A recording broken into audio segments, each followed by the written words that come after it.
On a cold winter night, Emily, a new nurse, was working her first night shift in an old hospital on the outskirts of town.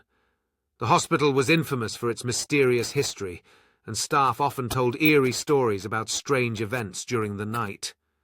Emily, however, didn't believe in such tales. As midnight approached, the hospital grew quieter.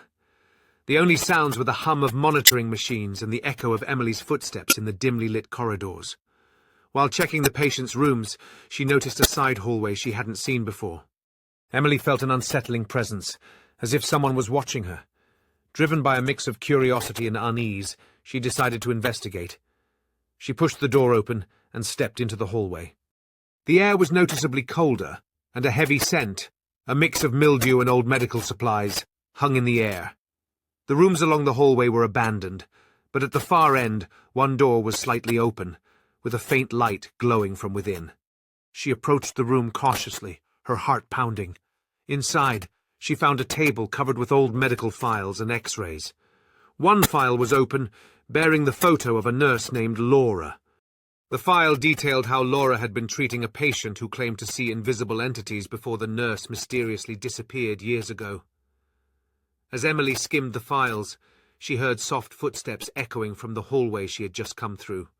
Turning her head sharply, she saw nothing.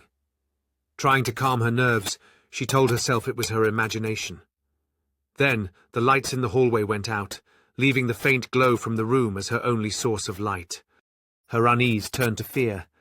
She decided to leave immediately, but as she turned toward the door, a chilling whisper came from behind her. "Why are you so late? I've been waiting for you." Emily turned slowly, terror gripping her. Standing there was a woman in an old-fashioned nurse's uniform, her face pale and her eyes void of life. Emily tried to step back, but the door to the room slammed shut with a deafening bang, its echo reverberating through the halls. The woman began walking toward her, each step deliberate and slow. As she drew closer, Emily felt a crushing weight on her chest, making it hard to breathe. She tried to scream, but no sound escaped her lips. The woman raised a hand, pointing toward Laura's file on the table, and said in a cold, hollow voice, "Are you here to take my place?" Before Emily could process what was happening, the files and photographs on the table started moving on their own, the room filled with the sound of distant crying and anguished screams. Suddenly the dim light flickered and went out completely. When it returned, the woman was gone, but Emily felt a freezing hand rest on her shoulder.